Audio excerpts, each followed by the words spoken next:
Come on, let's conquer. Oh, I will conquer. Rise up and conquer. Conquer them. I am a man. I am a champion. I am a warrior. So who are you to tell me that I cannot make? Who are you to tell me that I am not the greatest thing that God ever created? Good morning, Grenada, Carriacou, and P.T. Martinique. You're listening to Hard Talk Grenada. A very special good morning to those of you joining us on 97.5 CitysoundFM, 89.5 CRFM, 91.9 and 91.5 Real FM Radio, and 92.9 Sister Al Radio, broadcasting from Hillsborough, Carriacou. And for those of you in the diaspora joining us on 94.9 We Noise Radio out there in Brooklyn, New York. A very special good morning to those of you joining us on the live video, whether it's on Facebook, on YouTube, on Instagram, wherever you may be. Good morning to you. All right, it is a beautiful sunny day in the Spice Isle of Grenada. Right now, the conversation that is in the air, the topic of discussion is preparation for the tropical storm Gonzalo. All right, we have a lot of people of different minds, different opinions as to what the impact of Gonzalo is going to be, or whom it's going to impact, what island is going to be impacted. Currently, there is a release that is out, and I'm going to quickly read that for you so we have an idea of where Gonzalo is right now. I'm just trying to pull that up here for us, right? And it's almost time for another update, as it relates to Gonzalo. Almost time for us. It's about 11 o'clock. We'll get another update. But I want to hear from you. I want to know what you are doing to prepare. I know a lot of people are in that frame of mind, in that preparation stage. What are you doing? And preparation for people can mean different things. Preparation doesn't mean for everybody that we should all try and figure out exactly what is happening where. I need to run and buy food. I need to get candles. And preparation for different people means different things. So for some people, it may mean clearing out your yard, cutting down whatever little overhanging things that you have in the area, making sure that your drains are not blocked in front of your home. Preparation for some people can mean moving from where they currently are to a place that is more secure, a place that isn't prone to flooding or anything like that. So preparation for different people mean very different things. All right. So when somebody say they're preparing, don't come down too hard on them and say, oh, I'm preparing for we ain't getting nothing. At this point, we really don't know, because as the release said, rightfully said, that is, it's too early to tell. It is too early to tell. We don't know for sure yet where it's going to land. You know, if it's going to move upward, if it's going to remain on a steady path as it's doing right now. We are uncertain of this. So I want to read this release to you quickly. A bulletin that was released at 8 a.m. this morning. And it reads, Gonzalo continues westward. Hurricane watch issued for St. Vincent and the Grenadines. And as most of us know, yesterday, last night, Barbados was the first island that issued a hurricane watch. Or hurricane warning, right? Hurricane watch, sorry. And there are questions as to, well, why haven't we in Grenada, why haven't we gone under watch as yet? Like the release, all of the release that we have seen so far has indicated that it is too early to tell, right? As it stands right now, the location of Gonzalo is 9.8 degrees north 47.9 degrees west. So it's still significantly below us. All right, still significantly below us. And for those of you who, because I read a post this morning on social media and it was quite funny. However, it was also quite relevant. A lot of people don't understand what you mean when you say, let's say 10 degrees north and 20 degrees west. Nobody knows where that is, because some of us with a little bit of geography, who did a little bit of geography, we understand what it is. But for others, they don't. So maybe to help, it would be best to tell you the longitude and the latitude of Grenada. All right. Let me just pull it up here. I know it's 12 and 60, but it's point something. I want to be absolutely certain when I'm telling you. Okay. Longitude of Grenada. And you can Google it, like what I'm doing right now. You can Google it. So the longitude of Grenada is 12.1 degrees north, 61.6 degrees west. Keep that in mind, because if we look at the coordinates for Gonzalo, which is 9.8 as of 8 o'clock this morning, it means that it is still significantly below us, right? So we have to monitor. We have to ensure that we are putting plans in place. So now that you know the latitude and the longitude of Grenada, and you know the latitude and longitude of Gonzalo, maybe it would help you or give you a better determination of where it is. Is it above us? Is it below us? Is it directly in line with us? Where exactly it is when you see those releases coming out. So 12.1 degrees north, 61.6 degrees west. That is the longitude and latitude of Grenada. All right, so keep that in mind. Now I want to open the lines so that we can begin the conversation of preparation. How you're preparing, what you're doing to prepare. Do you know if you're in a low-lying area and you need to move? What exactly is happening in your area as it relates to preparation? All right? Are you putting away your important documents? Yes, Landon, I see you there. You're putting away your important things in a clean covered container or in a plastic bag, whatever it may be. I was expected to have Miss Crosby with us this morning again, but as you know, they're quite busy dealing with this issue, dealing with the effects of.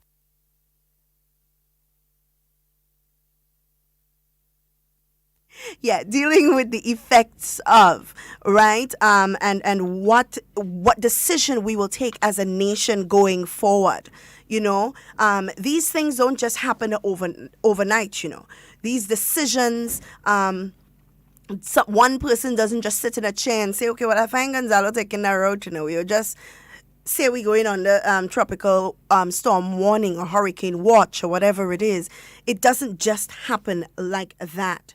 They have to look at the trajectory. They have to look at the possibilities. There is a theory, of course, as I said, theory, that above the system there is some Saharan dust, and that could contribute to or influence its path. There is also a system that is closely behind it that can also influence its path. So a lot of decisions, a lot of possibilities need to be laid on the table before they can even come to a decision on what we will do as a nation. Yesterday, I understood that Trinidad took some time preparing, for impact. And even if not impact, they're preparing for the possibility of some bad weather, right? So we may be sitting here saying, okay, well, they go past us, they go pass over us, under us, next to us, whatever decision that storm takes, we still have to be prepared. And with me in studio this morning, let me make him take a deep breath first, because he just sit down. I have Mr. Vola. Mr. Vola, good morning. Good morning to you, Ms. Duncan. Good morning to our listeners. My apologies for coming in a bit late. All right. There were several reasons for that, which I will not discuss at this time. That's quite all right. We accept your apology. Now, Mr. Bola, this morning we are talking about good morning, Delma. Good morning, Cynthia. Good morning, Monica. Good morning. Good morning. I have to say good morning to you guys. You guys are always there tuning in, listening, involving yourselves in the conversation. You know, sharing whatever education you have or information you have, you share it with us. And we have an obligation to share with you as well. So good morning to you guys. Mr. Bola, we're talking Gonzalo this morning. The tropical storm that has everybody concerned in some way or the other. You know, some may be a bit more concerned than others, but in some way or the other, it has everybody concerned. We're talking preparation, and that preparation for different people mean different things. You know, for me, preparation might just be ensuring I have matches and candle, because I've been preparing throughout the season to ensure that I have these things. Although preparing for someone else may mean that they have to get all of these things. You know, so preparation for different people mean different things. But Mr. Bola, how are you preparing? Well, thank you for that. First, I must say I do not love storms or hurricanes, any natural disaster. But this name is one that I like, Gonzales. Oh, it's Gonzalo. Gonzalo, sorry. My bad. I just like the name. That's all. Just the name? Just the name. Okay. Not the effect of what the name can do.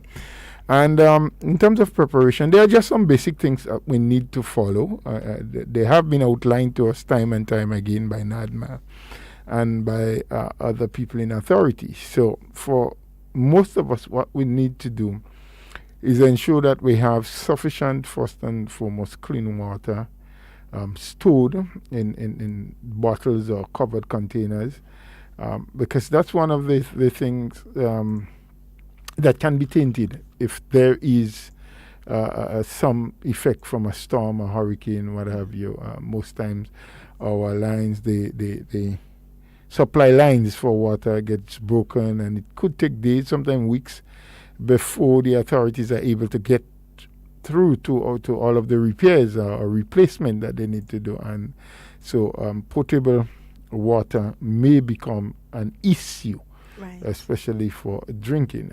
We might be able to go to streams and rivers and so to have a bath and probably take a couple buckets for washing down our areas or washing our clothes or so, but in terms of drinking. So that is of vital importance. So in terms of our preparation, we need to make sure that happens. Things like flashlights, necessary with proper batteries or replacement batteries. Because in the event that you have the effect of one of these systems, our power lines may go down. We Right. hope not, but if it does, you need to be able to see during the dark times. For people who are on medication that they need to take regularly on a daily basis or so, you need to ensure that you have a supply Yeah. that can last you at least 30 days or so, a month. If you can afford 2 months, ensure that even after getting it, that you have it packed away properly in sealed plastic bags so that they don't get wet. They're not exposed to the elements of the weather, and then you move on into foodstuff, dry food, things that do not need a lot to prepare. So like crackers, probably some bread if you can. The advisable tin stuff, doesn't make much sense getting a lot of chicken and pork and those things that need to be refrigerated. Yeah. Because if there's a power shortage, save and accept that you are equipped with a generator that you can get going to supply you with the necessary electricity supply that you want to. Maybe not so much of those, but what is referred to as perishable, non-perishable food, not perishable, because perishable would be the ones that if they are not stored in a refrigerator, so they will go bad. So the non-perishable stuff. And as you rightly say, the level of preparation that anyone has to do is dependent on how much they have been preparing before, Right. what they have in place or not. For some other people, it may come down to getting shutters and battening down the windows, because they may have business places. You may have a lot of glass partitions in your house or your business place, and protection of that may well become the priority for you. Right. But whatever it is, we are saying, and we understand how we are as a people. We have seen it in the past. And yes, we do know the argument is being made. Well, they have said before that we'd get a system and nothing happened. Yes, we know that and we understand that. And that is quite true to a certain extent. But it is always better to be prepared in the eventuality that something happens. You are prepared to face it and deal with it, than to be unprepared and it happens. And then you said, but only if I did this or if I did that. You know, I heard somebody this morning on a radio program. I'm laughing. It's not funny, but don't worry. Laughing for me is a coping mechanism. It is.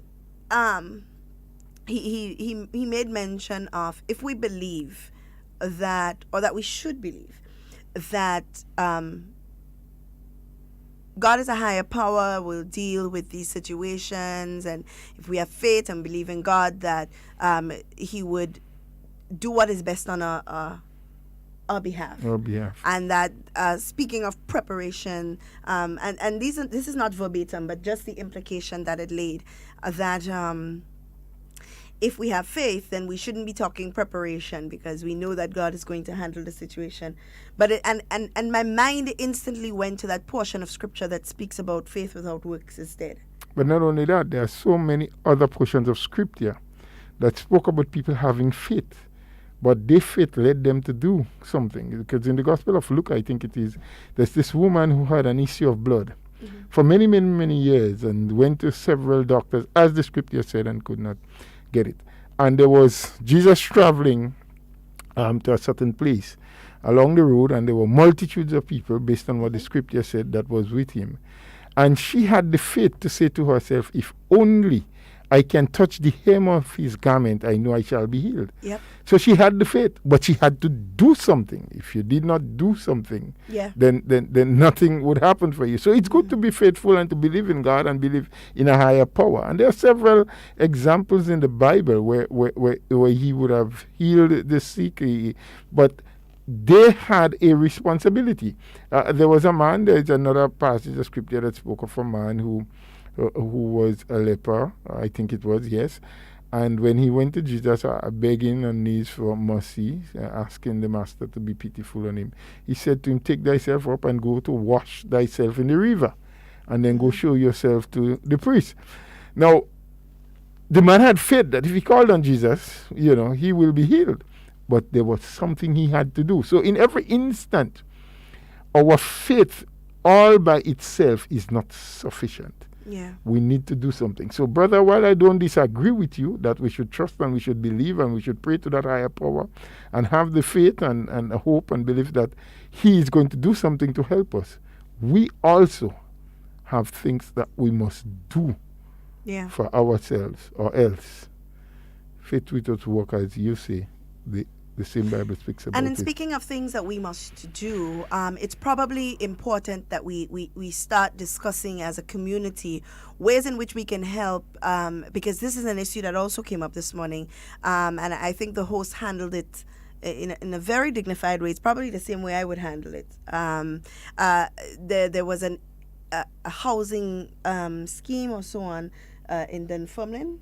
Yes, there is. Good, there is. Right. So apparently there's a large drain there that's blocked, and the water, there was a period where there was some heavy rain and it flooded some of the apartments, and the woman that called indicated that housing should come and do something about it. Two things that I want to just quickly touch on or identify is that sometimes we do not, the authorities don't have to do everything, right? while it is important for them to know and for them to act upon, sometimes we as individuals could take the initiative as well.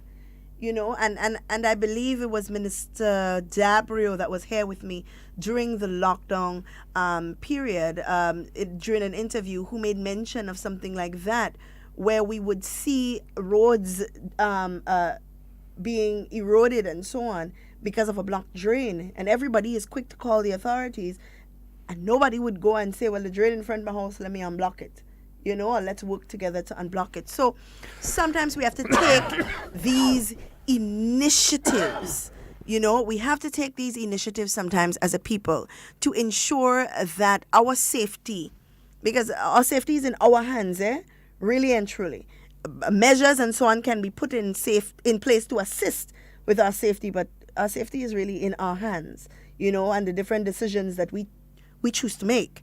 So it might be a good idea for the group of them who's a partner, because she said it wasn't hers alone, it was a few of them who were affected by it, whether it's 5 or 6 of them, to, come together and clean the drain. And this is not us saying that it's not the authorities' responsibility. It might well be, but if it's affecting you and it's something that you can deal with yourself, then why not just deal with it? Well, I know the drain in particular in the housing scheme in Dunfermline. I represented that constituency, and that community is part of the constituency. And in the past, we would have sent, we did send a machine, an excavator to be exact, because it's a pretty huge drain. It's a drain that carries quite a volume of water when we have heavy downpour, because it flows from a far distance off and drains out into. Because if one understands or knows the topography of the land where the housing scheme is located, it's sort of like a valley. There's a hill to one side, towards the eastern side of the property, and so that drain is down the bottom of the hill. In constructing the houses, maybe the engineers erred in not lifting the houses a little bit higher from the ground level. Most of the houses were built rather flat, and as a result, there's a lot of growth in the drain.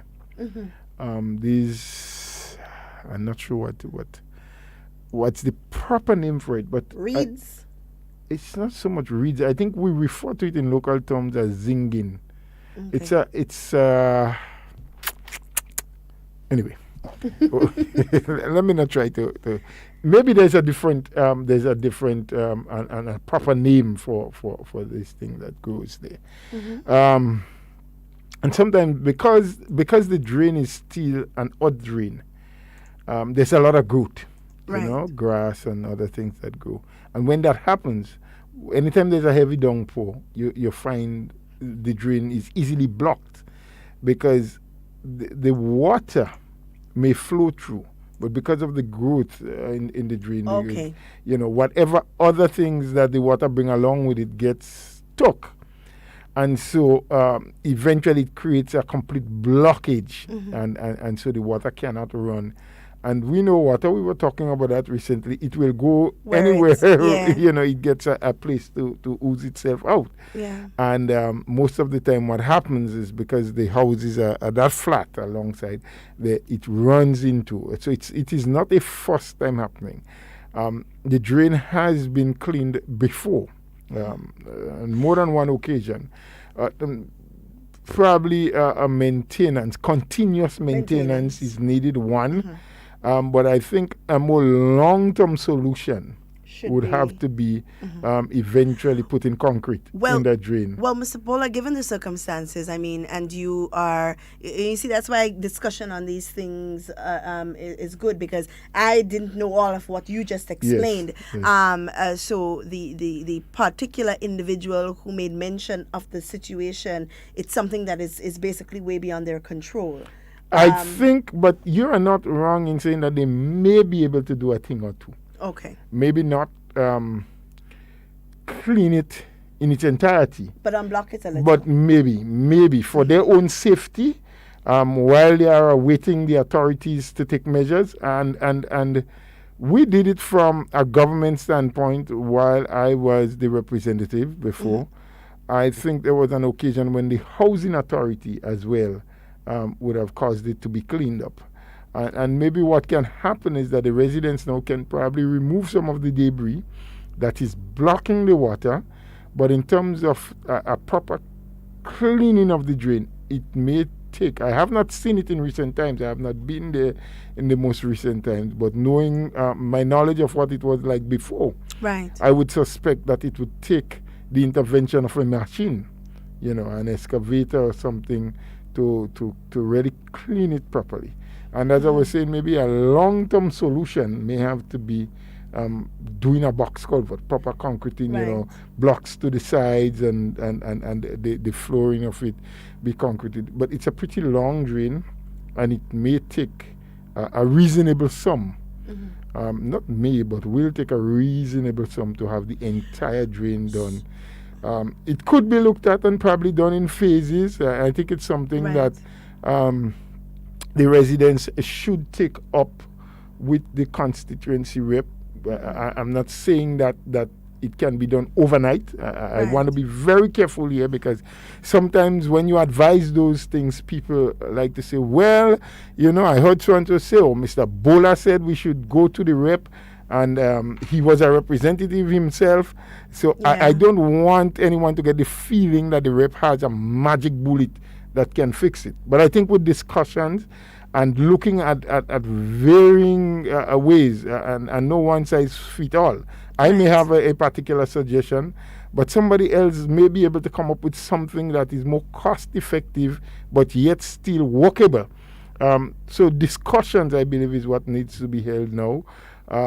People being proactive, yes, like if it's blocked now, there are pieces or logs or whatever, if the community can come together and have it removed, and if through special project or so, some work can be done with a machine to clear it up properly, and at a later date, have the Ministry of Works look at it in its entirety, do a scope of works. Maybe all of it cannot be done at the same time, because remember, there are many things that can be considered as priority, especially at this time. An era where the government income or revenues have dropped significantly. There was a particular time when there was less than 50% of the revenue that is needed to keep the country going was collected. It probably has been a little better now, because there's more activity. There's more activities now happening, so things might be a little better. But the commitments that government have, rather than decreasing, it's increasing, because the whole issue of health and having to procure the right mediums and so forth, the testing of COVID and all that is a pretty expensive venture, Absolutely. Setting up your laboratory to be able to do the PCR tests and all. These things are expensive. So sometimes we have to understand that while our situation may be urgent, can fit into the realm of priority, there are still greater priorities than our priorities, if I can put it that way. And what I'm asking for is patience and understanding. But at the same time, let's start the dialogue and let's see what the possibilities are, what remedial measures can be taken in the interim until a more permanent solution is found. Right. Well, Mr. Bola, with all that being said, maybe a conversation should be had with the representative to deploy maybe some wardens in that area, maybe today or tomorrow. Well, I can't say when, because of course we don't know where the wardens are and what they're doing at the moment. Right, but the reason I'm suggesting today or tomorrow is because we are expecting some torrential rain. So you would want to address that situation before the rains begin to fall, because if the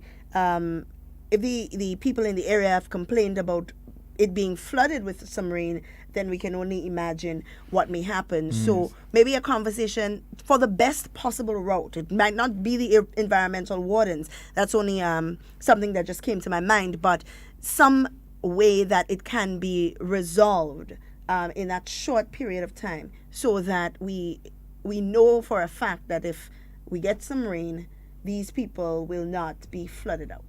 Well, you I know? can't say not, but probably Not as much. limit the Yeah. amount. Yes, because Yeah.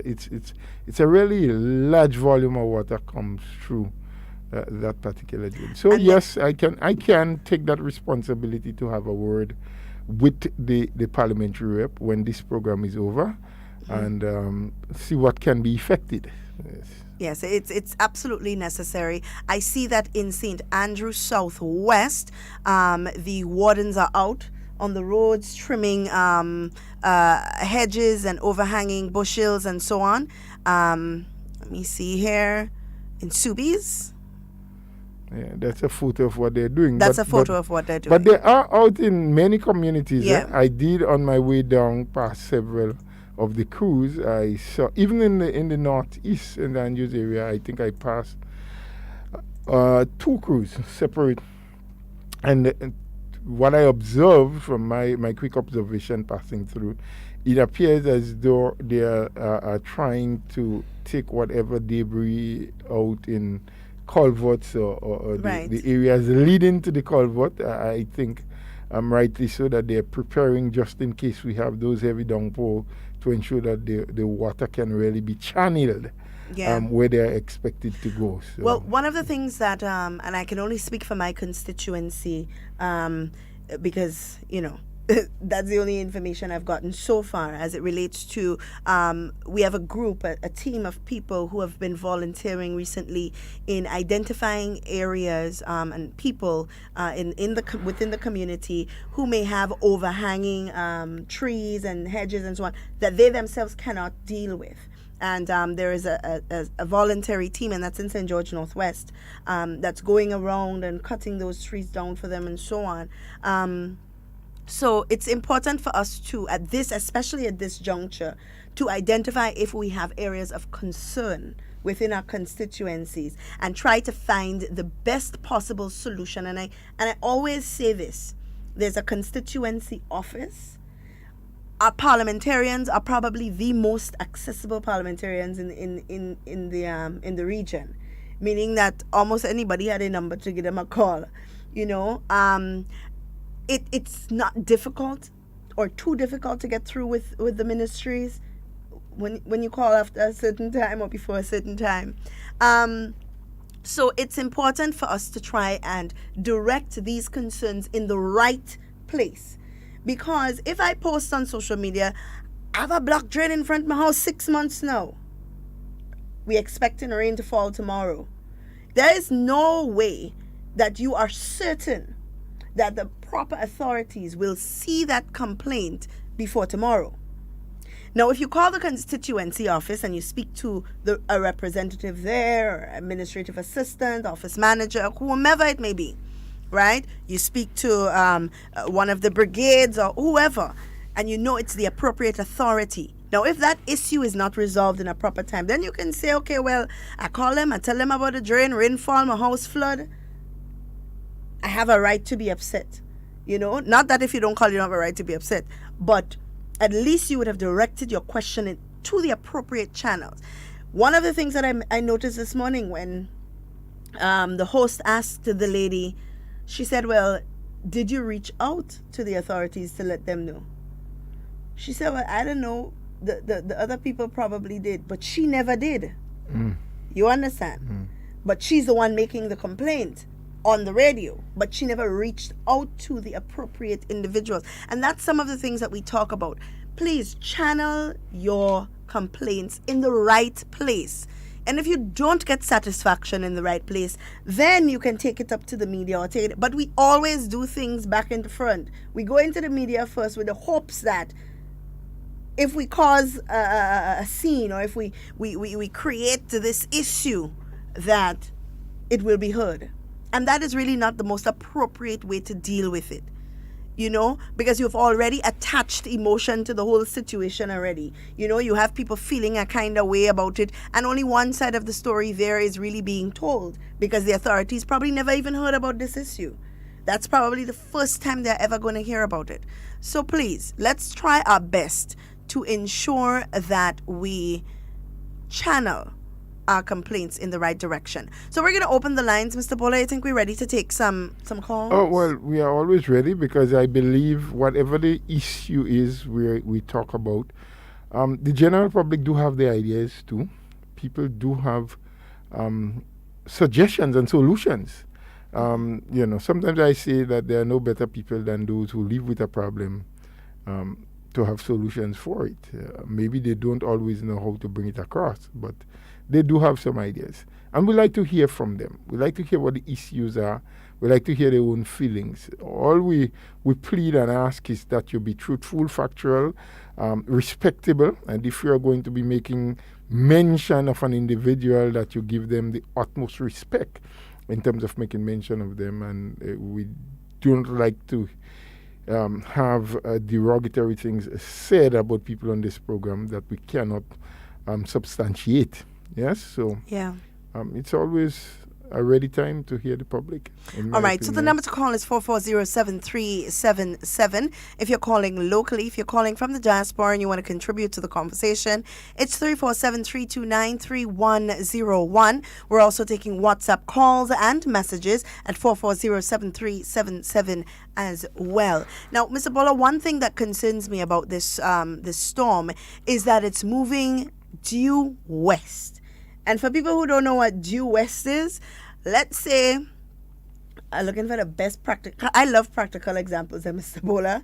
I love practical examples. So in other words, when I have to teach you something, I must do it practically. Yes. Okay. I want a practical example. I get that. All right. Okay. So let's say we are driving down a straight road, right? And there is a cutoff, a turn, right? And instead of taking the turn, we continue driving down the straight road. That is what due west means. I don't know if that is the best example, but it's going, usually you would hear it's going northwest, in a northwesterly motion. So, it's moving up and across. It's not moving up and across. It's moving just across. And that is one of the things that concerns me the most and is most unpredictable about this system. Now, when I hear it start moving in a northern direction, I feel a little bit more comfortable. Right now I have a few butterflies in my stomach. Not panic, but that those concerned butterflies that make me wonder, I wonder what's going to happen now, because the less that it moves up, is more in our direction it's coming, Mr. Bola, and that is what concerns me the most. So, guys, we have to prepare. And remember, preparation for different people means different things. So you need to find out, where are the shelters in my area? And I believe that NADMA quite soon will make the decision. Will make the decision on what shelters would be open or where the shelters will be. In addition to that, I believe that at 11 o'clock, they would give an update on what the situation is as it relates to the system. So you need to find out, where are these facilities, right? Once you find out where the facilities are, you need now to understand what are the procedures for these facilities, these shelters. What do I need to walk with? What do I expect when I go to these facilities? Sometimes we go to shelters with the expectation that they will provide everything for us, and that is not the case, because they're asking that Sylvan McIntyre, he was on GBN this morning, and he was encouraging people, if you're coming to the shelter, ensure that you walk with your hand sanitizer and your mask. And people may say, what are we walking with that for? Because when you get to the shelter, you are not in the shelter with all family members. You are in the shelter with a blended amount of people from different families, different households. So you want to make sure that you protect yourself. And then people may say, well, what am I protecting myself for? You ain't no corona. And you know what example I want to bring to the table, Mr. Bola? Trinidad and Tobago. Right now, Trinidad and Tobago are dealing with 2 cases of coronavirus that are unidentified. The point of contact is unidentified. Now, remember, Trinidad has been locked down for how long? Even before we locked down. Yeah. They've been locked down. They have been, their borders are closed. It's been closed to even their nationals. Their lockdown has been strict. And now they have 2 cases of coronavirus. Both people have not been in contact with each other. So they didn't get it from each other. But they got it from somewhere. They don't know where. We don't ever want to be in that situation in Grenada. You don't want to be in a situation where you have people popping up with the virus and you don't know where they got it from.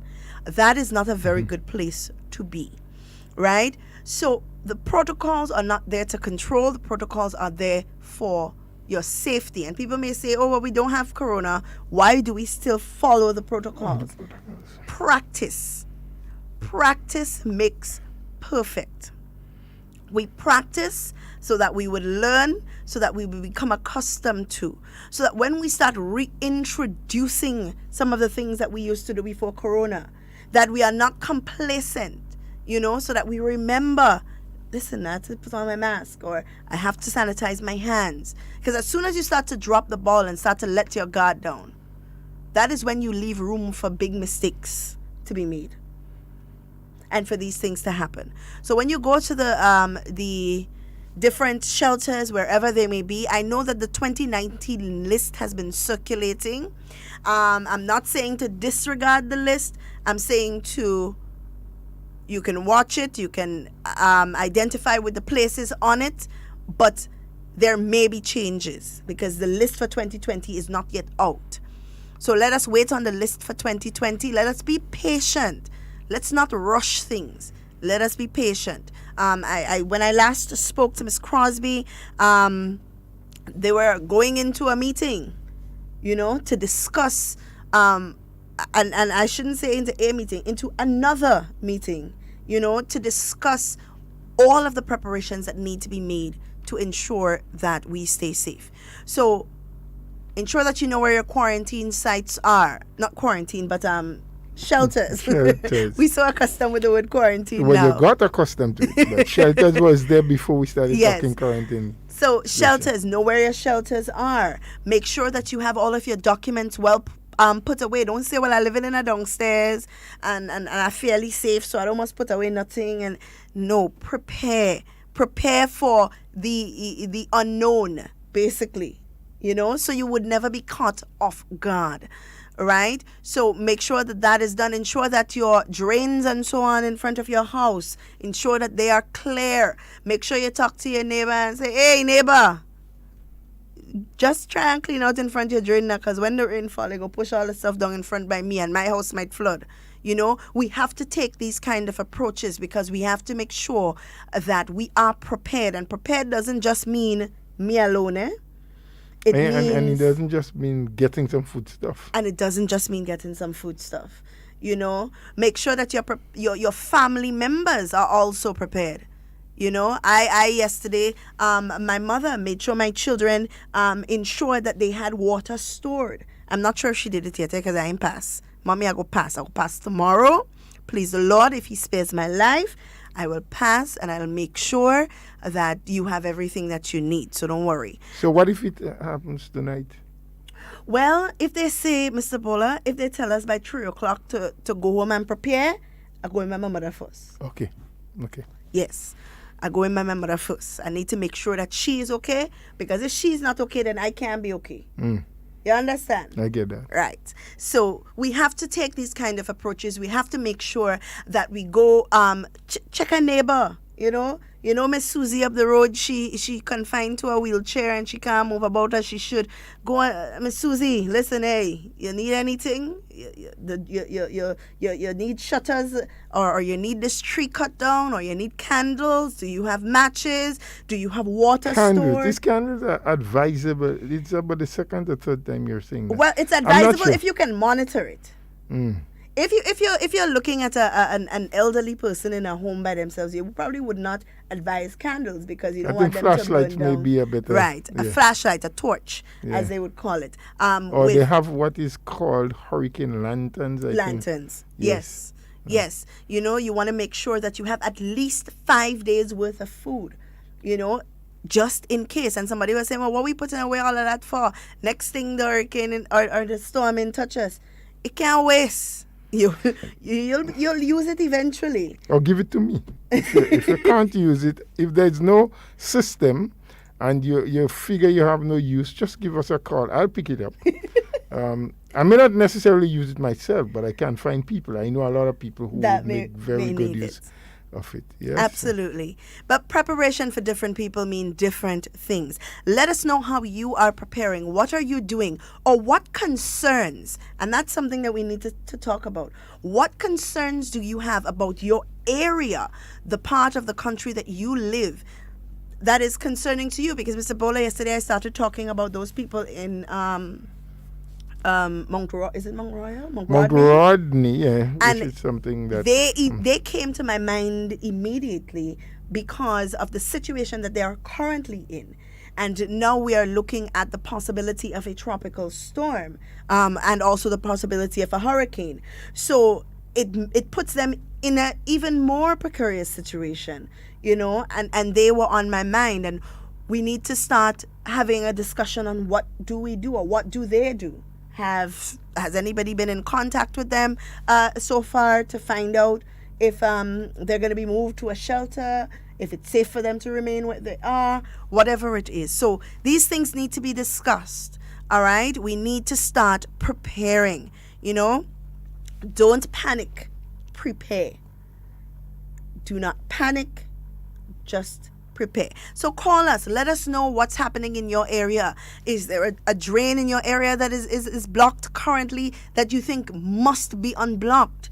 That maybe your representative can deploy some wardens in that area to clean it up, or the Ministry of Works can assist in getting that area clean. Are there overhanging trees in an area? Does Grenlec need to attend to some of the trees that may damage lines if they were to fall? These are the things that we need to now start thinking about as we are in the preparation stage. Because guess what? Whether the storms come or not, whether the rain falls or not, at least we can say we were prepared as a people. Right, Mr. Bola? Of course. That's what you want. You want to be in a state of readiness. You want to be like a well-trained soldier. Everything sharp there. If you're called up for war, you're ready. If you're not called, well, so be it.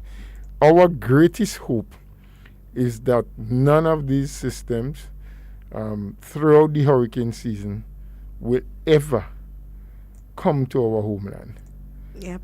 But we cannot just sit, like you mentioned, the caller said, just on faith, and say God is good and will always be good to us. I think He's good, yes, and He will always be good to us. But we have a certain amount of responsibility. While we call on Him to aid and assist us and to save us, we must be prepared for the eventualities. Absolutely. Yes? It doesn't come, it is a joy to us. If it comes, it doesn't meet us unprepared. We're prepared and we await what may happen. And I was explaining to individuals, because I saw the funny post on Facebook, somebody saying that they don't know. I want to read it, Mr. Bola. It was so funny that I had to let me find it quickly so I can read it so people can understand what I'm speaking about. It was very, very funny. An individual, and he posted, "I wish NADMA would just say the tropical storm is 17 minutes outside of Hog Island." I paid little to no attention in geography class. So by saying the storm is 6 or 7 degrees west, north, and south of the island, not doing much for me. I don't know where my geometry set is, so I can't work out the distance.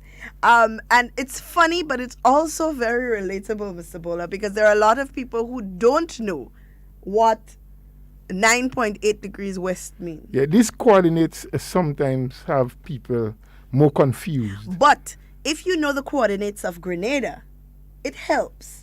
Well, that is if you know. Right. So I did tell them, I did make mention that Grenada is 12.1 degrees north and 61.6 degrees west, right?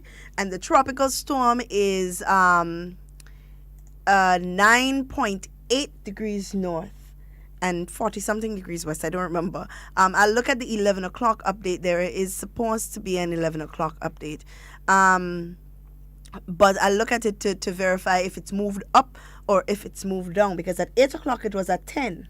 At 11 o'clock, at 5 o'clock it was at 10 degrees north. At 11 o'clock, at 8 o'clock it was 9.8. So it means it dropped a couple degrees, you know. So I'm looking very closely at this storm that is moving due west, you know. So guys, those of you who did not know, well, now you know. now you know. If you didn't know, now you know. So Now it's you one know. thing to know, but to understand, it's another thing. So Nadma, if you can simplify as much as possible, and sometimes I know that you take the information from international weather stations and so on, you have to give it as accurately as they gave it to you. But for the benefit of our people who doesn't understand some of these coordinates and this degree west and degree north, and so some people I know, they can find 61 degrees west. Is that's the name of a restaurant or something? So It is.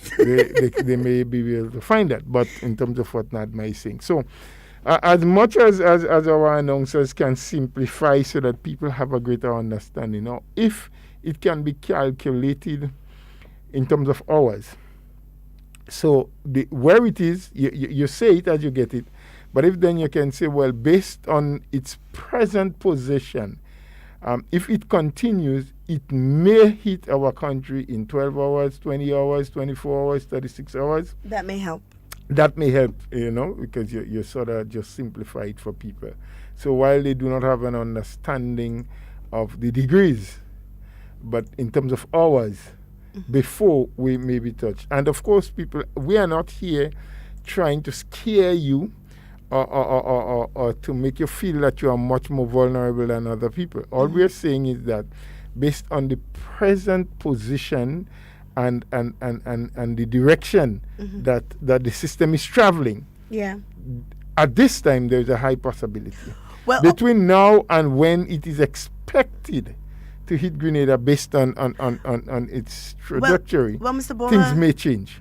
well, And I Mi- hope it changes. Well, I'm looking at the 11 o'clock update coming from the National Hurricane Center, and it now shows that the location is 9.6 degrees north, which means that it has dropped even 2 degrees further It's dipping. below us. Right. Right? So we are 12. We are at 12.1, and it is at 9.6, which So is the below more us. it dips, the further away it gets from us. Is that what you're saying to the people? It's further below us. Below. Right. I don't know if below us is actually a good place for it to be, yeah? Because remember, it's still significantly far away from the islands, and anything can happen within that time. What is important to note, though, at 11 o'clock, it was moving at 12 miles per hour. Now it's moving at 14 miles per hour. So it's picking up some speed. A little bit of speed. So we just have to monitor, guys. Monitor. Barbados and St. Vincent are still under hurricane watch. Affected last night for Barbados, and St. Vincent was affected this morning, right? Trinidad, as we know, has already started putting measures in place because we know a liquor rain flood in Trinidad. So they have to put themselves in a place where even if they get a little rain, they can still handle it. All right. Now, remember, hurricane watch means that the hurricane conditions are possible within the watch area. All right. A watch is typically issued 48 hours before the anticipated occurrence of the tropical storm, of tropical storm force winds, conditions that make outside preparations difficult and dangerous. Interest in the Windward Islands should monitor the progress of the system. Additional watches and warning will likely be required for some of the islands later today. And this is coming from the National Hurricane Center. So we are just waiting on NADMA to give the official go-ahead for whether it's Trinidad, St. Lucia, Dominica, Grenada, to issue a watch. They say it's expected to turn into a hurricane, a Category 1 hurricane by this afternoon. Fingers crossed that it does not, but we're still preparing.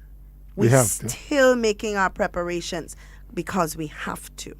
We have to. All right? Somebody say they're already scared, Mr. Bola. Well, And they shouldn't be. Amanda saying that, eh? Well, you know, you shouldn't be too scared and spread that. What you need to do is be prepared. Not scared, but prepared. And if you are adequately prepared and you follow the instructions given by the National Disaster Center, the commands that they give, we should be fairly safe and secured.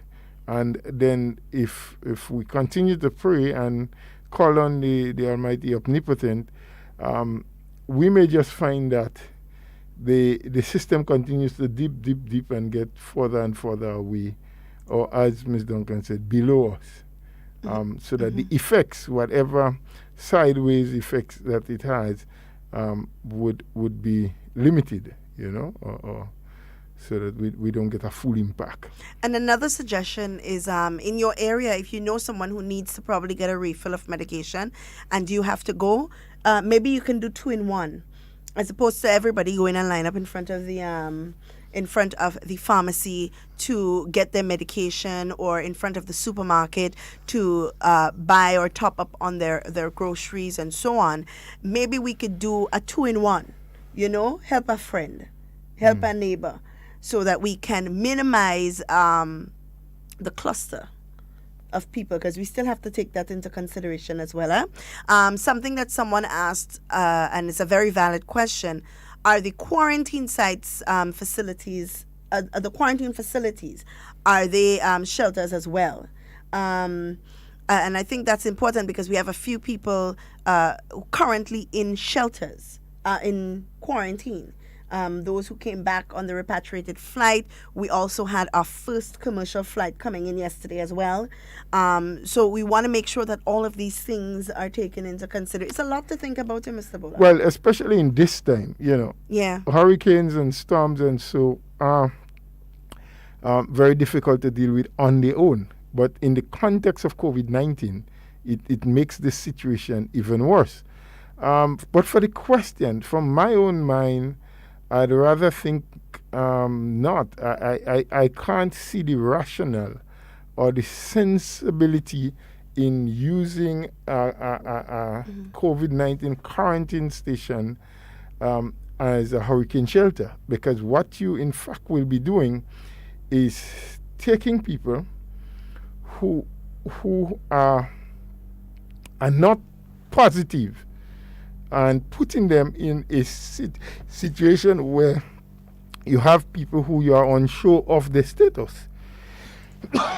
Because you are asked, the people that are being quarantined, from my understanding, would be either people who have tested positive upon arrival at the airport, or because they are coming out of a red zone or a medium zone, which is yellow, and the authorities are not sure what the status is, they may have tested negative. But the reason why they are quarantined is to make sure that within the next 14 days, symptoms doesn't show up on them. Right. Or they doesn't test positive after 14 days. So why would you then want to take other people who are in state that have not been exposed and put them in a quarantine station if there is to be a system hitting us? So from my own thinking, I do not believe that will be the case. Now, the person is just asking, and without having any word from the authorities, I'm just saying what I think is a sensible response. Yes, I rather doubt that the quarantine stations will eventually become safe, and except that it's clear that you do not have anyone there in quarantine and the place is properly washed and sanitized. Then you can say, well, yes, it was once a quarantine area, but it's washed, it's sanitized, there's no one being quarantined there at the moment. But I don't think there will be a mix. I rather doubt that there would be a mix. Yes. I just want to make a quick mention, Mr. Bola, off topic for just a moment, of a release sent out by the Ministry of Agriculture for plant distribution. They're saying that they have 40,801 plants available. 12,000 plus of that is cocoa. 8,000 plus of that is nutmeg. 7,247 of that is soursop. 4,885 of that are ornamental plants. I guess that's flowers and these things. And 8,083 of that is species of minor fruits and spices. Later in the year, over 15,000 or more plants will be available. Plum, nutmeg, mangoes, soursop, etc. So those of you who want to get some plants, I know I want to get some plants. I'll probably check the propagation station. But Mr. Bola, my memory, I only know Maribor. And I only know it because you talk about it so much.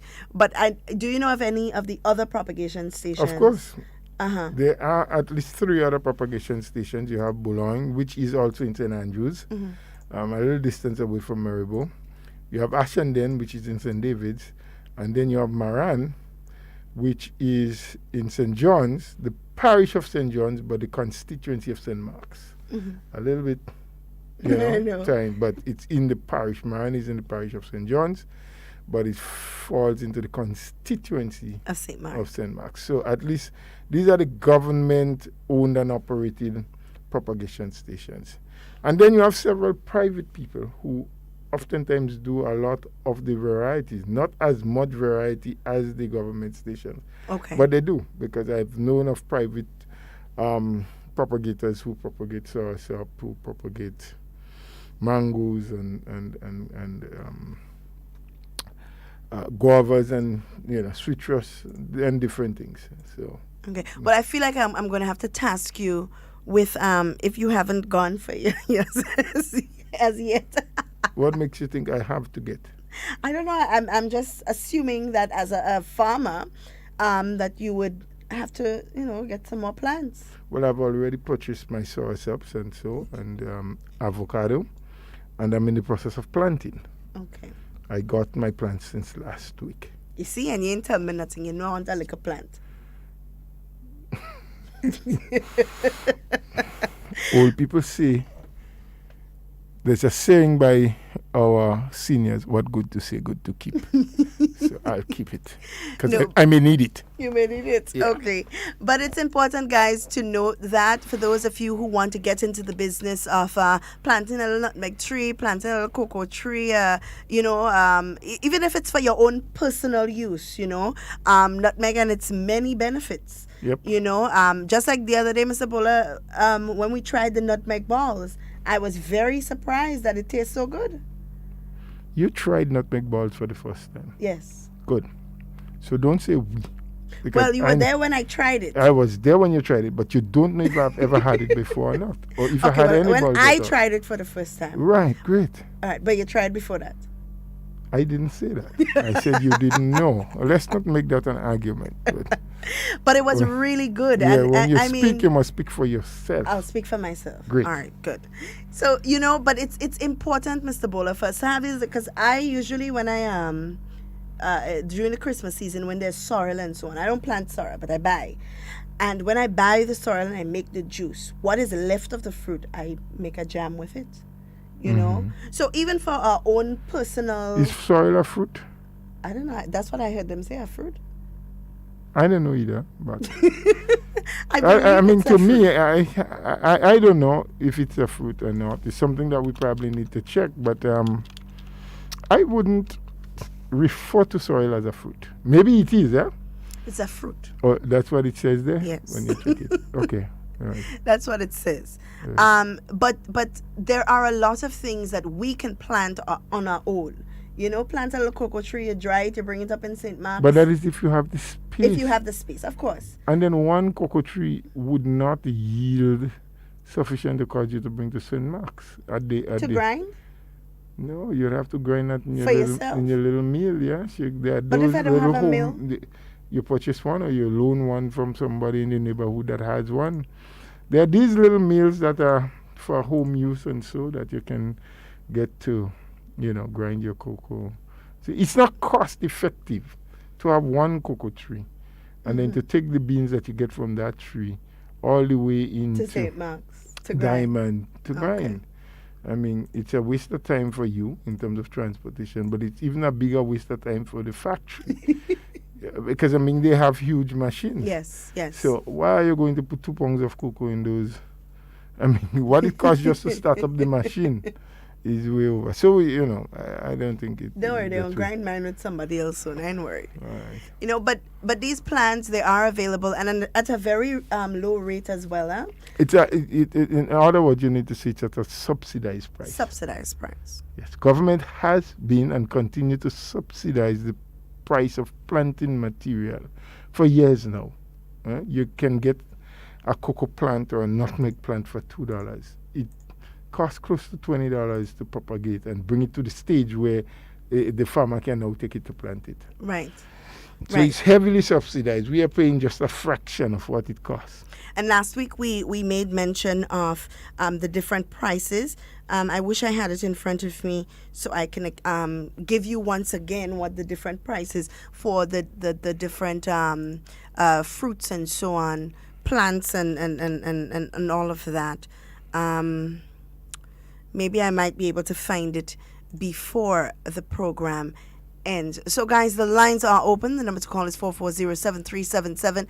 If you are local, if you're in the diaspora and you want to give us a call, it is 347-329-3101. We have a caller. Hi, good morning, Mr. Uncle. Good morning, Mr. Bola. Good Hi, morning. morning. Right, Sir. Mr. Bola, Mr. Uncle, I would want to give us some information for the people of St. John Northwest concerning to do with the shelters. For St. John Northwest shelters, we have the Fontenay Community Center. Hold on. Before you continue, is that the 2020 list? No, they don't win the but just speak to the coordinator and they told me that is what they have. Right? Okay. So Sherry So was one of the shelters. right. So you're speaking in an official capacity. You got clearance. You were able to speak to someone in authority and they verify that is correct. Yeah, that's No, we're just asking you that Yep, because we yes, do not yes, want yes. people to get Yeah. the false information, or they may think. Right. Yeah, I clarified that I could have called somebody that will give us the information. Right. But just talk to the coordinator and tell me that what he has. Yes. Okay, well, go ahead. Yeah. Okay. Mhm. Yeah, the Fontenay Community Center, the Grandma SDA Church, they are the Mount Morris Anglican School, they are the Mount Morris SDA Church, the Uganda Martyrs RC School, Happy Hill Secondary School, the New Hampshire Methodist Church. That is it for St. John Northwest. Well, we thank you for that. At least the people in Northwest St. George have now an idea. But I do believe that NADMA itself should, if they have not yet posted the list, they will, and they would make official announcement. I also hope that there would not be a situation where we'd have to use any one of those centers. It is our hope, but it's good to know where they are, and people can, keep that at the front of their head in case it becomes necessary for you. I am the one of the person responsible for St. John Northwest disaster. Yes. Right? Well, anything I do it along with the coordinator. Wonderful. Wonderful. Great. Right, okay, Thanks for that information. Okay, thanks. Have a good day. Yes. All right.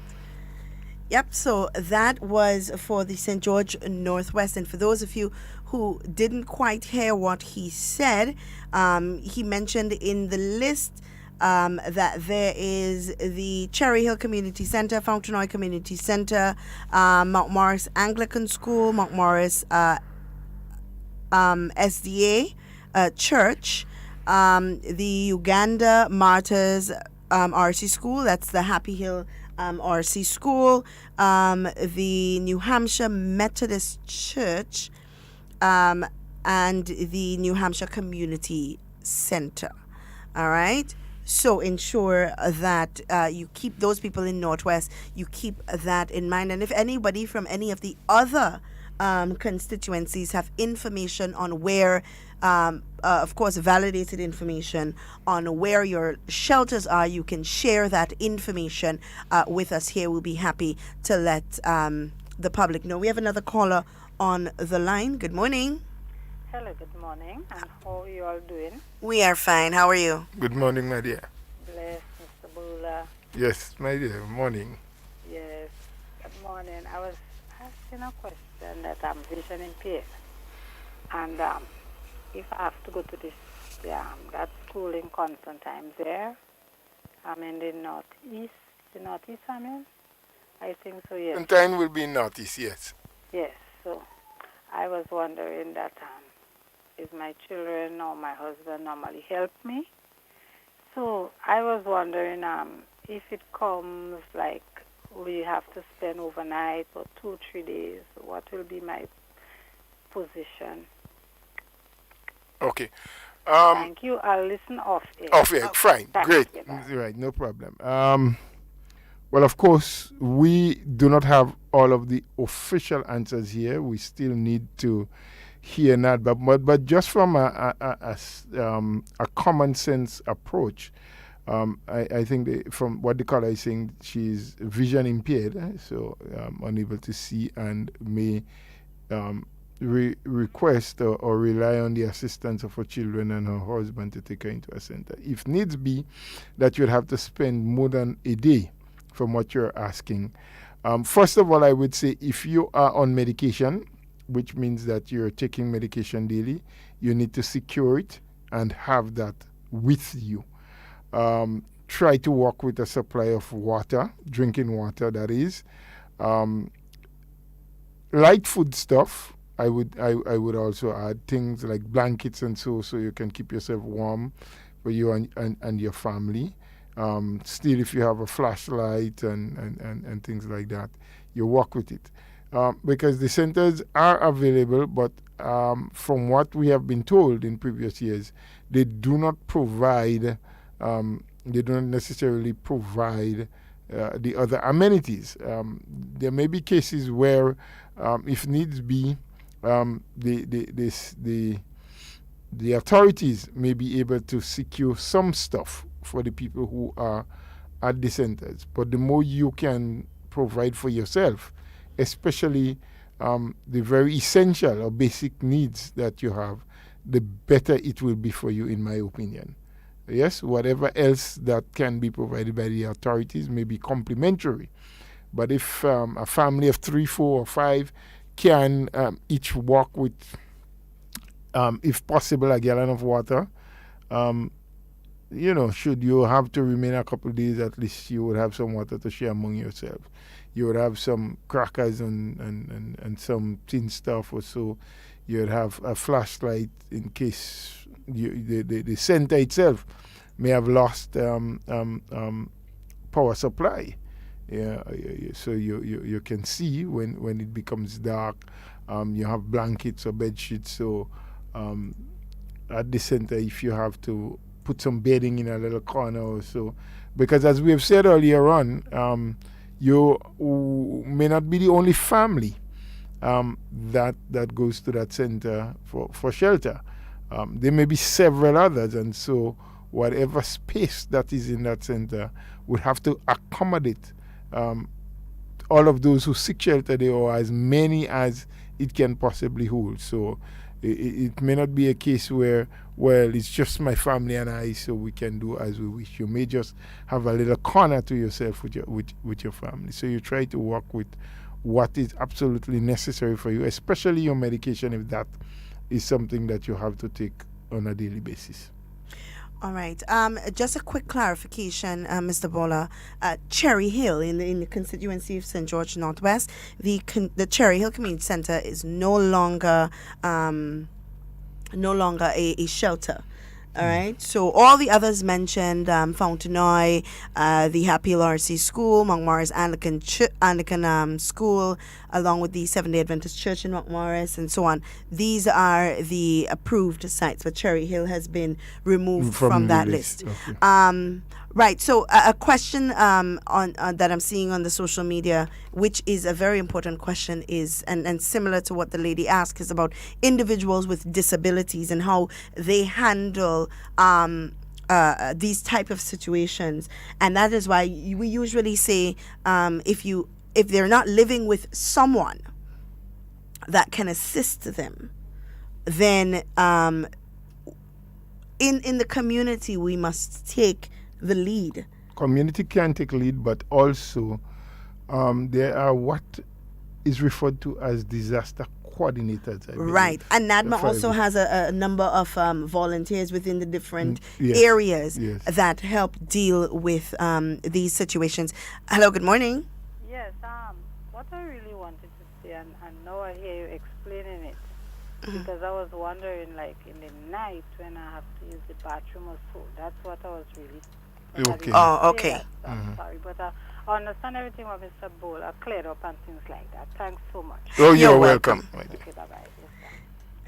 All right, yes. So there are coordinators and volunteers and so on to assist in these areas. That is why it's very important that in the early stages that we begin identifying in your communities. By now, everybody should know who the coordinator in your constituency is, your disaster management coordinator in your community is, right? Or your constituency. Well, And if you don't know, then it's probably a good time to find out. That's what I would say. Yeah. Because I don't know that probably prior to a system being developed, that as a people we pay a lot of attention to those things. Maybe now that something is in the making and there is a possibility, people may become a little more aware.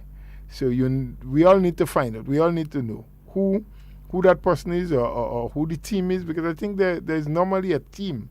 Because a couple of months ago, NADMA was attempting to do what was called selection or election of persons for those positions at the various communities. So we should try to know, and if we know of anybody who may need their assistance, put them in that direction. Absolutely. Yeah. We have another caller on the line. Hello, good morning. My name is Duncan. Yeah. The coordinator for St. John's Northwest is Mr. Daniel Thomas, the former principal of the Happy Secondary School. Okay. The contact number is 440-8250 8403-8103. All right, great. Thank you so much for that Okay, information. thank Yeah. If we could get a few more calls like that, Mr. Bola, with people with that information, then that would be great. So we can help in alerting the people on the necessary measures and also their points of contact as well. So the different constituencies, even if you are a coordinator yourself and you're listening, you can call and give the information relevant to your constituency. Certainly. Information is vital, but information must be given timely. It's no use getting information after the fact. We need to have it before so we can use it to act properly, adequately, on time, so we can avert a lot of shortcomings and possible disasters if people know what they should do and how they should do what and who they should be in contact with, and everything is done on a timely basis. A lot of fallouts can be avoided. There are some people complaining, Mr. Bola, of not having water, that people in the Mardi Gras, St. Paul's area, Mount Parnassus, they've complained that they have not had water in a while. I'm not sure what the current situation is as it relates to that Les Avocats Dam that usually supplies this area. And when we have a bad dry season, it's, well, dry, so they have a difficult time getting water. And probably it's a good time to have a conversation with our friend Jamila to find out what they're doing for that area, what is happening in that area, because you hear complaints of them saying, well, they say 3 to 5, is 3 to 5? 3 to 5, the tree got store water for at least 3 days. We hear the 3 days, but we forget the least part, and year after year, it's something that happens in that area. It's not a new situation. So we need to start looking at storage facilities, individuals, storage facilities for that particular area, so they won't see so much trouble for water. But it is NADMA probably does need to say something to these people as it relates to this entire situation, because they've said they haven't had water for about a week.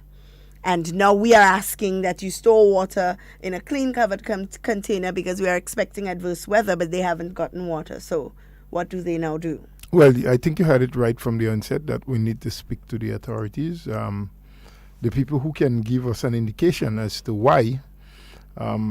We know traditionally that's an area that suffers from lack of a constant supply during the dry spell. Whether that is the situation as we speak, I am in no position to say if that is the reason or if there's other reason that is adversely affecting the supply at this time. So I think what we can do is promise them. I know that you have contacts with the senior communications officer at NAWASA, and even if that person or any person from NAWASA is unable to call or come onto the program and give an explanation, maybe they can tell you what the situation is, and probably in tomorrow's program you can update the people of that area. All right, we have another call on the line. Good morning. Hi, good morning. Hi, good morning. This conversation you're having, okay? Some people don't really listen. Okay, to caller. what is happening. Hi. The volume in the back of you is much louder than your actual voice. Do you think you could turn it down?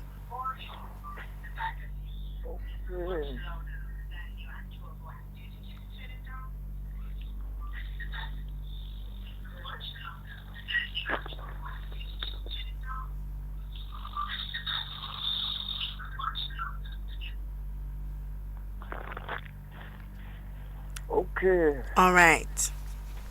Hello? Yes, we're here. Yeah, what I'm saying, this talk you're having this morning, some people will really listen to what you're saying, and they will go to the supermarket and start buying things, helter-skelter, you know, and I think you should explain to them that the hurricane or the storm whatsoever it is not any threat to Grenada. Okay? All right. All right. Thank you for your contribution. I don't know if we should say that it's not a threat, because that has not yet been determined. They're still in. It's too far away to really tell. It's too early to really tell where exactly would be affected. They've given a broad analysis stating that the southern Windward Islands. So we fall in that bracket. So we must prepare. Yep. Right? We did mention that preparation for different people mean different thing. It doesn't mean getting into a panic and going and buy all the cricks in the supermarket, and but preparing means a lot of different things. Ensuring that where you're living is not a low-lying area and won't be flooded if rain was to fall. Ensuring that you are not living with a lot of overhanging bushes and so on that will affect you if they were to fall as well. To ensure that you know where the shelters are in the event that you need it, because we may not get hit by the hurricane, that is true, or the tropical storm, however it is when it arrives. But we may see adverse effects of it. We may be impacted negatively, right, even though it doesn't come to us directly. We may see a lot of rain. We may see, and with that, we may see some land slippages. We may see houses, even with a little wind, may be affected. So people may still, even though the storm does not directly hit us, may still need shelter. We are not too sure. So you have to prepare. All right? You still need to take precaution. And that is all that we're really advising. take the precautionary measures. Ensure that you have at least 5 days of food in storage. Don't worry, it won't go to waste. You know, you will still have to use it. After the 5 days, it's not going to expire. Or at least we hope that it doesn't expire. So it means that in purchasing, you need to check your the expiration date. And that is important at any time, not Yes. just at a hurricane time. Absolutely. Especially when you're buying tin stuff and those things. You need to look. If you are like me, walk with your glasses when you go to the supermarket because you can't read the fine prints with your naked eyes, and check expiry dates are important. Yes. If you are an individual with a disability and you live alone, then it's probably time you have a conversation with your constituency office. Or maybe someone, a neighbor. It Or a doesn't neighbor. necessarily be the constituency office, because you may be living alone, but there may be people who check on you Right. periodically. So That you can may want to assist. say to them now, well, look, this is what is being advised, so I will need you just in case the system does approach, or we are being warned that the system approach.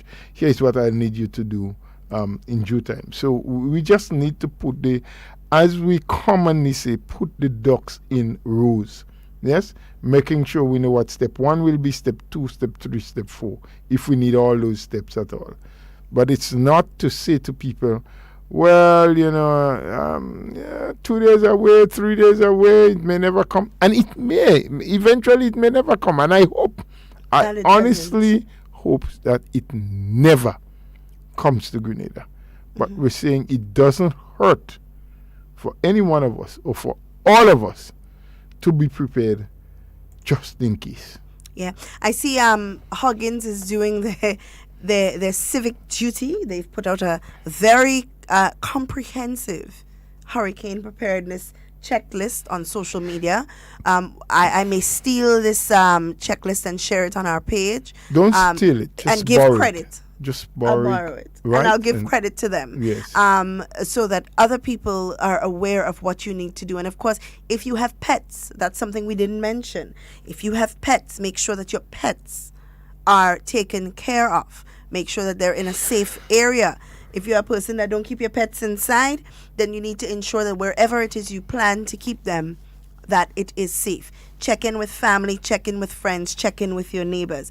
Make sure that you are stocked up, not just on food, but on water, medication, in the event. In the event. All right? We stress on in the event because we don't know. Sometimes we're looking at it and then, remember Ivan, Mr. Bola? We were all so sure that it wasn't, well, I can't say we were all. There were a lot of people who were so sure that it wasn't going to come our way. And then Ivan just take a L and just decide is Grenada is headed, We just can't, we're not in the mind of Mother Nature, so we don't know, And with climate change, trust me, anything is possible, So we have to just be prepared. And try as we may, as scientists or doctors, engineers, whatever you may be, we cannot control Mother Nature. Absolutely. It has been tried many times before, but you can't control nature. Nature has a mind of its own. Nature is just like COVID-19, Yeah. They go where they want to, when they want to. All we can do is be prepared as best as possible. So in the eventuality that they show up, they do not meet us, unprepared. Yep. You're absolutely right, Mr. Bola. You are absolutely right. So we are winding down. The time is 11:37, which means that we have like 3 more minutes for closing remarks, and we may be able to take one last phone call. And yes, Dr. Colette, you're correct. A first aid kit, most important. Yes. A first aid kit. Make sure that you have your rubbing alcohol or your spirits or so on to sanitize any cuts or anything you may have. Yes. Your what do they call it again? I forget the name of it. Peroxide. Hydrogen peroxide. Make sure that you have bandages and these things in your first aid kit. Pain medication for general aches and pains. So you want to make sure you have all of this. If you have children that are asthmatic, make sure you have medication that can deal with that, And because the puff and what have you. yes, because a little anxiety can trigger an asthma attack. So you want to make sure that you have all of these things. Mr. Bola, do you have any closing remarks? Well, I just want to say to people that from all the information given this morning, it was not meant to create scare and panic and have people just running around like headless chickens, as we sometimes say. But we want you to just think carefully, just sit for a moment and concentrate. What do I need to get? What do I need to do? Put a plan, speak to your children, speak to your family, let them know if you have not done that before, where we will go, how we will go, when we will go, in the eventuality that a disaster or the system as it is being developed now comes to Grenada. We do not want to wait last minute, and when it is upon us at the 99th hour. Even the Bible, we spoke about the Bible earlier on, spoke about the 5 foolish virgins and the 5 wise ones. The wise ones, what did they do? Oil their lamps and trim their wicks and was ready for when they were called upon. The 5 foolish ones, they were out fetting and partying and laughing and having a good time. When they were called upon, they were totally unprepared. Yeah. So I think that is just an example for us to understand. We are not saying to anybody that for sure we know sure a hurricane or storm is coming to Grenada. It's still too far to determine. There's still time to go, and anything can happen. It can change its course, but based on the advice given, we are saying to people, and preparedness, like we say, doesn't mean going and buy out the supermarket. It could mean just making a list for now. Yeah. Just knowing the do's and the don'ts for now. Just having a conversation with your family for now. Yeah. Just understanding where the shelter closest to you is located. These things, so that in the eventuality, you know what the next step will be. You're not caught, hanging out there on a limb and not knowing whether you can go up or down like a rainstorm. You're stuck in the middle. Right. Be prepared just in case. So I really want to wish the rest of your Thursday to be a really terrific one. I do hope that people can be productive, because we have to be on a daily basis. We need to produce if we need to live. And preparedness may be our watchword for today. Just being prepared mentally, socially, and otherwise. While some people may take it to mean preparing food stuff and getting all the other things, and that is good. For some others, it may be just mental preparedness, bracing ourselves, as we say, preparing ourselves and our family for the eventuality. Be good, take care. Still remember that COVID-19 is not dead. The war continues. So keep wearing your face mask or face covering. Keep your social or physical distance from each other. Try not to be in crowds of over 20 at any one time. And let's just obey. Let's just be prepared. So whatever happens, we will not be caught off guard. Thank you. Enjoy the rest of your day today. All right, guys. And it is on that note we say, in whatever you say and whatever you do, be safe, be secure. I always want to be talking with you, and I don't ever want to be talking about you. Please do enjoy the remainder of your day, and stay tuned for the National Report.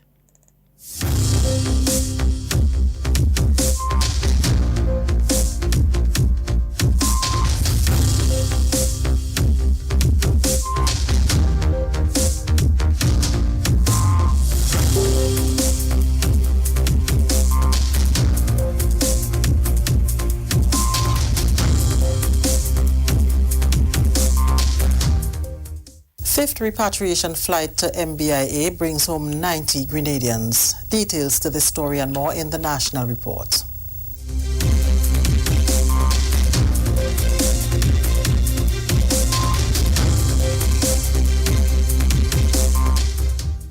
With the details to the news for Wednesday, July 22nd, I am Leslie Ann Johnson. 90 Grenadians returned home via a chartered JetBlue flight from the United States on Wednesday. The Grenadians were among those who were unable to return home since the outbreak of the coronavirus and the subsequent closing of the country's borders. Each of the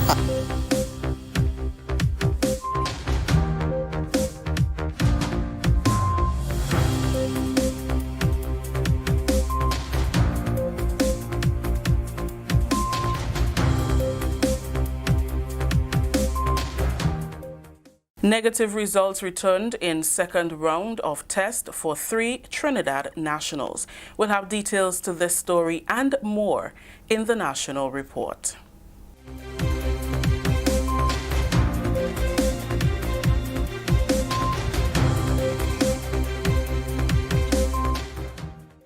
Welcome back with the details to the news for Tuesday, July 21st, 2020. I am Rakisha St. Louis. Prime Minister Dr. The Right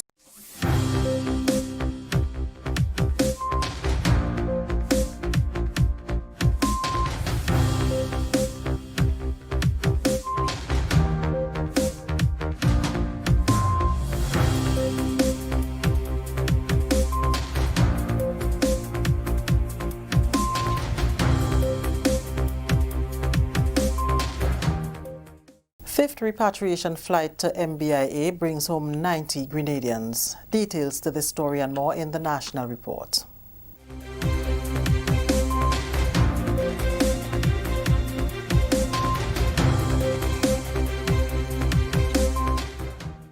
With the details to the news for Wednesday, July 22nd, I am Leslie Ann Johnson. 90 Grenadians returned home via a chartered JetBlue flight from the United States on Wednesday. The Grenadians were among those who were unable to return home since the outbreak of the coronavirus and the subsequent closing of the country's borders. Each of the passengers was required to undertake a COVID-19 test 7 days prior to returning, all of which were returned negative. Mr. Lenwood Gordon, Marketing and Property Manager at the MBIA, says to date this is the 5th repatriation flight. He says the MBIA has used the flights to analyze and tweak its regulations in keeping with the protocols.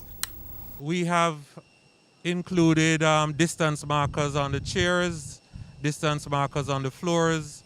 We have installed plexiglass sneeze guards, and we have made a number of other changes to our departures and arrivals protocol, including sanitization of persons entering the terminal building from the flight.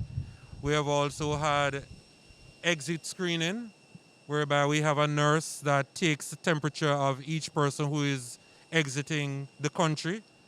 And if anybody with an elevated temperature, they are referred to some secondary screening. One of the passengers, who gave her name only as Jennifer, is elated to be back home. I've been trying to be back here since March, so, it's been very stressful.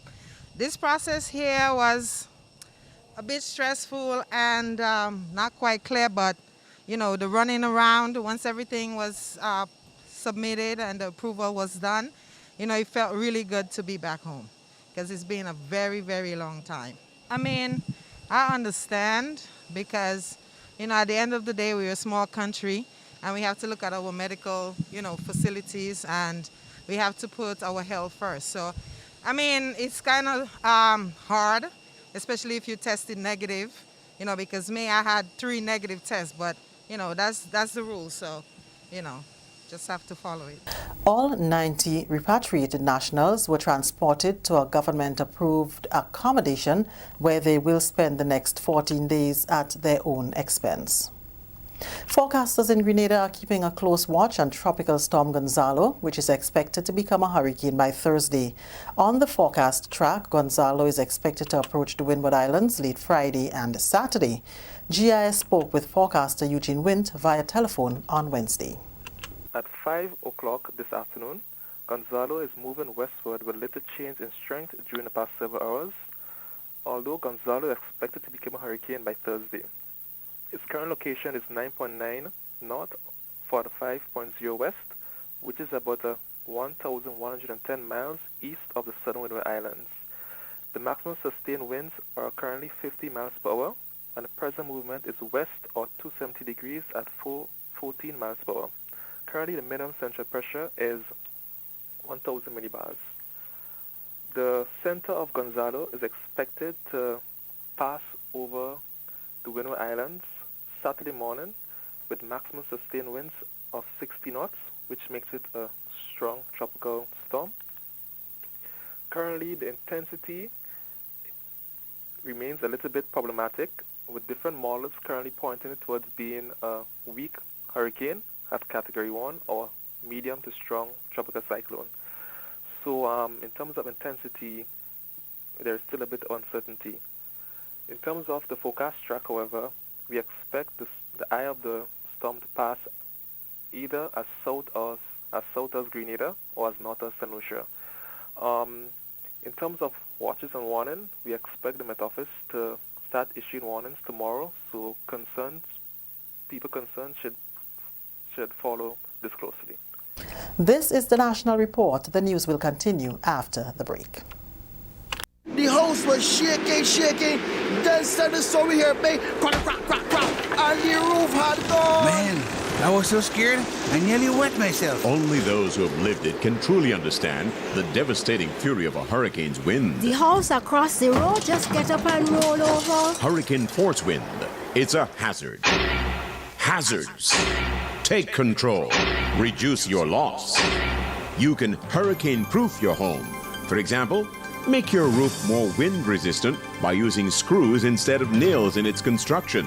Find out more about hurricane force winds and other hazards at your local disaster office.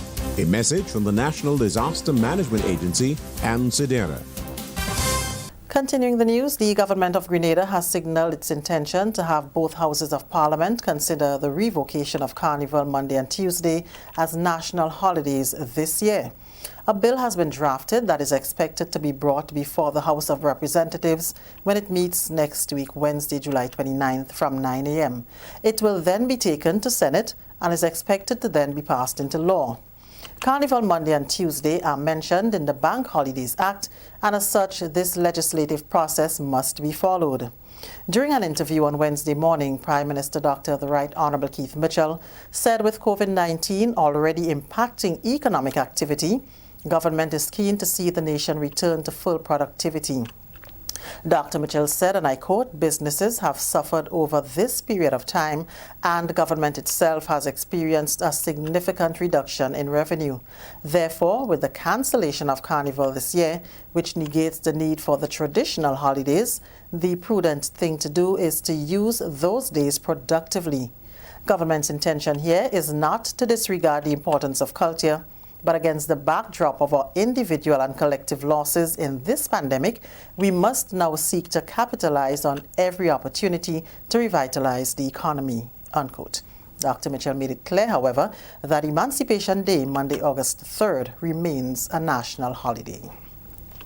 Finally, Grenada on Wednesday welcomed Caribbean Airlines, the first commercial flight to land at the Maurice Bishop International Airport since the reopening of Grenada's borders to the region on July 15th. The Grenada Airports Authority welcomed the flight with a water cannon salute, and the Grenada Tourism Authority greeted passengers with Pure Grenada bags containing hand sanitizers, spice pouches, and Pure Grenada masks, among others. GIS spoke with the GTA's communications officer, Ms. Ria Murray, following the arrival of the flight. As you know, Grenada is taking a careful and gradual approach to the resumption of commercial flights at the Maurice Bishop International Airport. And this morning, we welcomed the first flight since the reopening of our borders and its two visitors in the region. And that flight was Caribbean Airlines, and it landed this morning at just about 8:55. And the passengers, they were greeted by the Ministry of Health officials. They were taken through the various protocols set in place for the protection of visitors and residents. And after they would have gone through all the protocols at the airport with the Ministry of Health, they were greeted by representatives of the Grenada Tourism Authority who handed over a Pure Grenada bag. And some of the items contained in that bag were Pure Grenada masks, customized keychains, hand sanitizer, which is very important, and also spice pouches, and a miniature bottle of rum. As you know, rum and spices are the things that we are known for. So speaking to some of the passengers, it was a smooth process. They had a smooth and safe flight, and when they got here, they were impressed with the smooth process with the Ministry of Health. And we're very happy for the resumption of flights, but we want it to be in a safe and gradual manner. And that's the National Report. I'm Leslie Ann Johnson.